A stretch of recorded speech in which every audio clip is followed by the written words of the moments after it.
എൻ്റെ പേര് മുഹമ്മദ് ബഷീർ. എൻ്റെ സ്ഥാപനത്തിൻ്റെ പേര് KT ഗ്രൂപ്പ് കാറ്ററിംഗ് സർവീസ്. നാട്ടിലിപ്പോൾ ഒരു 12 വർഷമായിട്ടുണ്ടാവും. നാട്ടിലിപ്പോൾ ഈ പരിപാടിയിൽ ഇതായിട്ട്. മുന്നേ ഒരു 18 വർഷമായിട്ട് ഗൾഫിലായിരുന്നു. ഫസ്റ്റ് ദുബായിലുണ്ടായിരുന്നു. പിന്നെ അത് കഴിഞ്ഞിട്ട് പിന്നെ സൗദി പോയി, പിന്നെ ഖത്തറിൽ, അങ്ങനെ 3 സ്ഥലത്തുണ്ടായിരുന്നു. എല്ലാം ഈ കുക്കിങ്ങിൻ്റെ പണി തന്നെയായിരുന്നു. അറബി ഫുഡ്, അവിടെയൊക്കെ അറബി ഫുഡിൻ്റെ ജോലിയായിരുന്നു. ഒന്നുമില്ല, അറിയുന്ന ജോലി ഇപ്പോൾ ഇതാണ്. അപ്പോൾ അതൊരു കാറ്ററിംഗ് ആയിട്ടാണ് തുടങ്ങി. ഇപ്പോൾ സാധാരണ ഇപ്പോൾ നമ്മൾ കല്യാണത്തിനൊക്കെ ബിരിയാണി, അതേമാതിരി കബ്സ, മന്തി, മജ്ബൂസ്, സുർബിയാന്, പിന്നെ ഹൈദരാബാദി ബിരിയാണി, അങ്ങനെ പിന്നെ ചില്ലി, കോയിൻ്റെ ഒക്കെ ചില്ലി ഐറ്റംസ്, ഫ്രൈ, അങ്ങനെ. പിന്നെ സാധാരണ നമ്മളിപ്പോൾ കോഴിയിലൊക്കെ ഹൈദരാബാദി ബിരിയാണി ഉണ്ടാക്കുക. അത് കൂടുതലും ഉള്ളി അങ്ങനെയുള്ള മസാലകളെല്ലാം ആവില്ല. തൈര് ഒക്കെ ആവശ്യമുള്ള പരിപാടിയാണ്. കൂടുതലും തൈര് ഒക്കെ കയറിയില്ല, കൂടുതലും മസാലകൾ. തക്കാളിയൊന്നും കൂടുതലുണ്ടാവില്ല. ഉള്ളിയൊക്കെ ഫ്രൈ ആക്കിയിട്ടൊക്കെ മസാല കയറ്റുക. അങ്ങനെ പച്ചക്ക് അങ്ങനെ ദമ്മിടലാണ്. അതാണ് ഹൈദരാബാദി ബിരിയാണിൻ്റെ. ഇവിടെ ഇപ്പോൾ അങ്ങനെ വന്നുകൊണ്ടിരിക്കണുള്ളൂ. ഇപ്പോൾ നമ്മളിപ്പോൾ ഇവിടെ ആയിട്ട് ഇങ്ങനെ തുടങ്ങി വെച്ചിട്ടുണ്ട് കുറച്ച്. ഇവിടെ കൂടുതലും നമ്മൾ ബീഫ് ദമ്മ് ബിരിയാണി, അതേമാതിരി ചിക്കൻ ദമ്മ്, പിന്നെ സുർബിയാന്, കബ്സ, മന്തി, അങ്ങനെയുള്ളൊക്കെ ഫുഡാണ് ഇപ്പോൾ ഇവിടെ ഫേമസ് ആയിട്ട് നടക്കുക. ഉണ്ട് സപ്ലൈ തന്നെ. കാറ്ററിങ്ങിൻ്റെ പരിപാടി കട ഉണ്ട്, കാറ്ററിംഗ് സർവീസിൻ്റെ കട ഉണ്ട്. അതിലിപ്പോൾ നിങ്ങൾ ഓർഡർ എങ്ങനെ പറഞ്ഞു വെച്ചാൽ അതിനനുസരിച്ചിട്ട് നമ്മൾ ചെയ്ത് അവിടെ എത്തിച്ചേരും. ഇനി ആൾ വേണമെന്നുണ്ടെങ്കിൽ ആൾ. പിന്നെ കല്യാണം ഫുള്ളായിട്ട് ഈവൻ മാനേജ്മെൻറ്റായിട്ട് ചെയ്യുന്നുണ്ട്. എല്ലാം ഫുള്ളായിട്ട് നമ്മൾ ചെയ്തെടുക്കുന്നുണ്ട്. കല്യാണത്തിനൊക്കെ പെൺകുട്ടികളെ കല്യാണമൊക്കെ വെച്ചാൽ നമുക്ക് എന്തെങ്കിലുമൊക്കെ അഡ്ജസ്റ്റ് ചെയ്ത് ചെറിയ നമ്മളൊരു കൂലിയൊക്കെ വാങ്ങിയിട്ട് അത് ചെയ്ത് കൊടുക്കും. അവർക്ക് തന്നെ നമ്മൾ ഫുള്ള് നമ്മൾ എടുത്തിട്ട് ചെയ്ത് കൊടുക്കും. അപ്പോഴും കുറച്ച് പൈസ കമ്മിയായിട്ട് നമ്മൾ ചെയ്ത് കൊടുക്കും. അതിനാലും കൂലിക്കാരുടെ ലെവലിൽ തന്നെ ചെയ്ത് കൊടുക്കണമൊക്കെ. ഓവറായിട്ട് നമ്മൾ വലിയ കാറ്ററിംഗ് സർവീസിൻ്റെ ഒന്നും മരുക്ക് വാങ്ങണില്ല. കുഴപ്പമില്ലാത്തൊരു രീതിക്ക് അവർക്ക് എന്താ ചിലവ് വരുന്നത് ആ കാശൊക്കെ തന്നെ ഉള്ളൂ. ഇപ്പോൾ ഞങ്ങൾ ഇവിടുന്ന് ചെയ്ത് കൊടുക്കുമ്പോഴും അവർ ചിലവ് വരുള്ളൂ. ഞങ്ങളിവിടെ നമ്മൾ ചെറുപ്പശ്ശേരി നെല്ലായൊക്കെ ഭാഗത്തുള്ള ദമ്മ് ബിരിയാണി, തലശ്ശേരി മോഡൽ തന്നെ ദമ്മാക്കിയിട്ട് നമ്മളിപ്പോൾ ഊറ്റി ദമ്മല്ല, ഞങ്ങൾ സ്വതവേ ചോറ് അങ്ങനെ ഒരൊറ്റടിക്ക് ദമ്മിട്ടലാണ്. അതായത് നമ്മളിപ്പോൾ സാധാരണ നമ്മളിപ്പോൾ അരിയും വെള്ളമൊക്കെ ഒരുമിച്ച് വെച്ചിട്ട് അത് വറ്റുമ്പോൾ അതിൽ എടുത്തിട്ട് നമ്മൾ മസാല കയറ്റിലാണ്. അല്ല ഊറ്റി വെച്ചിട്ട് ദമ്മിടല്ല എന്നർത്ഥം. അതിൽ കറക്റ്റില്ല വെള്ളം ഒഴിക്കുള്ളൂ. അരി വല്ല വെള്ളവും അങ്ങനെയുള്ളൊരു ഇത് മാത്രമേ ഒഴിക്കാൻ. ഓണത്തിൻ്റെ മുന്നേ നമ്മളിവിടെ ആന്ധ്രയിലുണ്ടായിരുന്നു, വിജയവാഡ ആട്ടോനഗർ പറയുന്ന സ്ഥലത്തായിരുന്നു. അവിടെ ഈ ഹോട്ടൽ ഫീൽഡ് തന്നെ ഇരുന്നു നമുക്ക്. അവിടെ ഈ പണ്ടാരിയായിട്ട് നിന്നിട്ടുണ്ട്, പൊറോട്ടൊക്കെ നിന്നിട്ടുണ്ട്. അതൊക്കെ ചെറിയ ചെക്കനാണ്. 13-14 വയസ്സ് പോയിട്ടുണ്ട്. ഒരു 8 പഠിക്കുമ്പോൾ, 8ാം ക്ലാസ് പഠിക്കുമ്പോഴാണ് പോയിക്കുന്നത്. അന്ന് വിദ്യാഭ്യാസ ഓരോ പ്രശ്നങ്ങൾ കാരണം, കുടുംബ പ്രശ്നങ്ങൾ വരുന്ന കാരണം നമ്മൾ സ്റ്റോപ്പാക്കുക. അല്ലാതെ പഠിപ്പിക്കാൻ കഴിയില്ലാത്തതുകൊണ്ടല്ല. കുട്ടികളെ തമ്മിലുള്ള പ്രശ്നത്തിൽ പാത്രമൊക്കെ ഇടപെട്ടിട്ട് അടിയൊക്കെ കൊണ്ടപ്പോൾ അങ്ങനെ നാടുവിട്ടാണ്. അല്ലാതെ വേറെ പ്രശ്നമൊന്നുമല്ല. അങ്ങനെ ഒരു 14 വയസ്സിലൊക്കെ പോയി.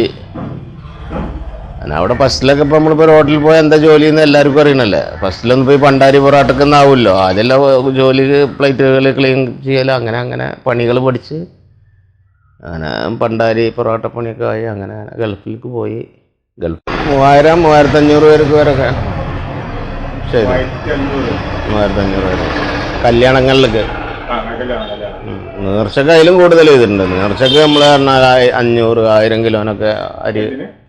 നേർച്ചൻ്റെ പരിപാടിക്കൊക്കെ 1000 കിലോ വരെ അരിയൊക്കെ വെച്ചിട്ടുണ്ട്. 1000 കിലോ അരി പറഞ്ഞാൽ ഇപ്പോൾ നമ്മൾ 6000 പേര് കഴിക്കേണ്ട അരിയല്ലേ ഭക്ഷണമല്ലേക്ക് തരാം നേർച്ചക്കൊക്കെ.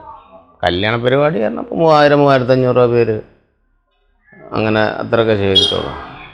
ഭക്ഷണം നല്ല കഴിക്കണ നാടാണ്. ഇറച്ചിയൊക്കെ നല്ല ഉപയോഗിച്ച് നല്ല കൂടുതലായിട്ട് നമ്മളിപ്പോൾ 100 കിലോ അരിയിലേക്കൊക്കെ 150-175 കിലോനൊക്കെ ഇറച്ചി ഉപയോഗിക്കണ ഇതാണ്. അപ്പോൾ ആ രീതി ഇപ്പോൾ മറ്റുള്ള സ്ഥലങ്ങളിൽ അത്രയും ഉണ്ടാവില്ല. ചില സ്ഥലത്ത് 100 കിലോ അരിയിലേക്ക് 100 കിലോ ഇറച്ചി ഉപയോഗിക്കുന്ന സ്ഥലമായി കാരണം അവിടെ ഞങ്ങൾ ഈ 100 കിലോ അരിയിലേക്ക് 150 കിലോ ഇറച്ചി ലെവലിലേക്ക് ഞങ്ങൾ കൊടുക്കുക. അപ്പോൾ അവർക്ക് കൂടുതലും ഭക്ഷണം ഉണ്ടാകുക ചെയ്യുക, കമ്മിയായിട്ടല്ല വരുന്നത്. പിന്നെ ശ്രദ്ധിക്കും, അതെപ്പോഴും ശ്രദ്ധിക്കും.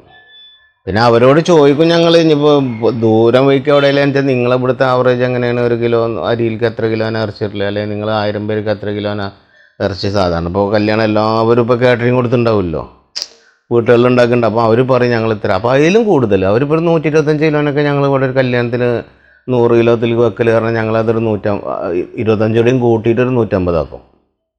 കാരണം ഞങ്ങൾക്ക് വീണ്ടും അവിടെ നിന്ന് പണി കിട്ടാൻ വേണ്ടിയിട്ട്. കാരണം ഞങ്ങൾ അവിടെ ഭക്ഷണം തികയാതെ വന്നാൽ പിന്നെ അങ്ങോട്ട് കിടക്കാനായിക്കില്ല ഞങ്ങളെ.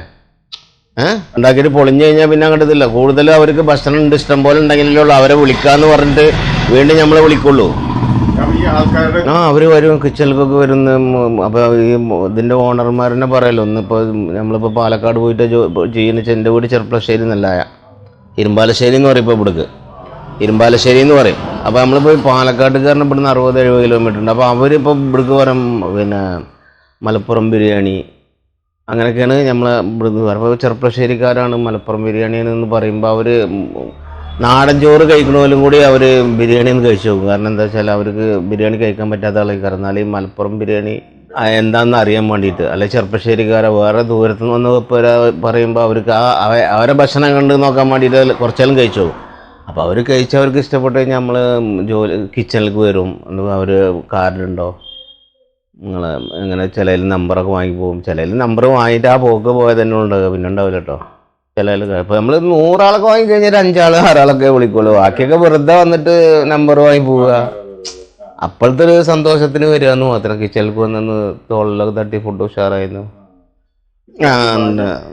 അതൊക്കെ അവിടെ നമ്മൾ ദുബായ് ഉണ്ട്, പക്ഷേ ദുബായിയെ പോയിന്ന്.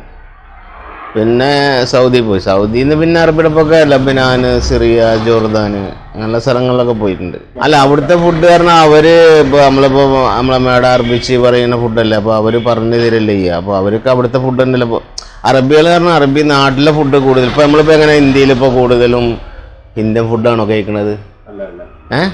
അറേബ്യൻ ഫുഡല്ലേ കഴിക്കണത്? അൽഫാം, ഷവർമ, പിന്നെ മജ്ബൂസ്, ഇതൊക്കെ നമ്മൾ ഇന്ത്യൻ ഫുഡല്ലല്ലോ.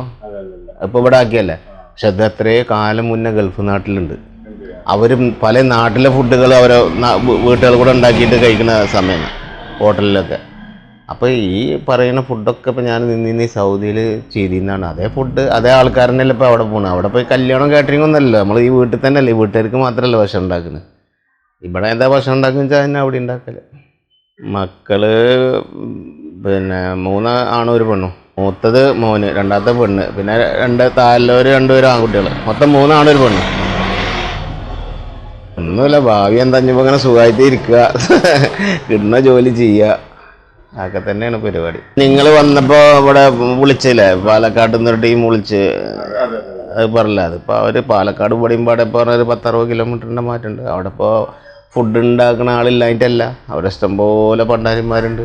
ഈ പറഞ്ഞ ആളെ കുടുംബങ്ങളടക്കമുണ്ട് അവിടുത്തെ ഭക്ഷണം. മൂപ്പരെ അനിയൻ്റെ മക്കളൊക്കെ ഭക്ഷണം ഉണ്ടാക്കുന്നുണ്ട്. പക്ഷെ അവർ പാലക്കാടൻ ബിരിയാണി വേറെ, ഞങ്ങളെ ബിരിയാണി വേറെ. അപ്പം ഞങ്ങളെ ബിരിയാണി കഴിക്കണമെങ്കിൽ ഞങ്ങൾ തന്നെ വിളിച്ചുകൊണ്ടുപോകണം അവർക്ക്. പല ദൈവത്തിനോട്, വേറെ പാരോടാ കൂടുതൽ നമ്മൾ ദൈവത്തിനോട്. ബാക്കിയൊക്കെ കാരണം നമ്മൾ സ്വയമായിട്ട് പോയിട്ട് പഠിച്ച് അങ്ങനെ ചെയ്താണ്. കല്യാണത്തിനനുസരിച്ചിട്ട് കല്യാണത്തിന് 2-3 ഹെൽപ്പർമാരൊക്കെ ഉണ്ടാവും. സപ്ലൈ എല്ലാ അറേഞ്ച്മെൻറ്റും നമ്മളിപ്പോൾ കല്യാണത്തിന് എല്ലാ ഐറ്റംസും നമ്മൾ ചെയ്ത് കൊടുക്കും. അവർക്കൊന്നും അറിയേണ്ട ആവശ്യമില്ല. മണ്ഡപം കാണിച്ചാൽ മണ്ഡപം തരിക, ഈ പന്തൽ കാണിച്ചാൽ പന്തൽ, എങ്ങനെ വേണമെങ്കിൽ നമ്മൾ ചെയ്ത് കൊടുക്കും. നമ്മൾ വിളിച്ച് കഴിഞ്ഞാൽ നമ്മൾ അതിൻ്റെ ഫുഡിൻ്റെ ഇത്ര ആൾക്കുള്ള ഫുഡ്, അതിൻ്റെ അറേഞ്ച്മെൻറ്റൊക്കെ പറഞ്ഞിട്ട് അതിന് എത്ര കാശ് അതൊക്കെ പറഞ്ഞിട്ട് നമ്മൾ ശരിയാക്കിയിട്ട്, അവർക്കൊന്നും അറിയാത്ത രീതിക്ക് അവർ പറഞ്ഞതിലും കൂടുതൽ ഭക്ഷണം ഉണ്ടാകുന്നു മാത്രം. 1000 ആൾ പറഞ്ഞൊരു 1200 ആൾക്കുള്ള ഭക്ഷണമൊക്കെ ഉണ്ടാവും. കമ്മിയാവില്ല, അങ്ങോട്ട് കമ്മിയാവില്ല. ഇപ്പോൾ ഇരുമ്പാലശ്ശേരി തന്നെയാണ്, ഇരുമ്പാലശ്ശേരി മോസ്കോ പടിയാറ്. ഇരുമ്പാലശ്ശേരി നല്ലായ ഇരുമ്പാലശ്ശേരി മോസ്കോ പടി. ചെറുപ്പശ്ശേരിയാണ് ഞങ്ങളത്.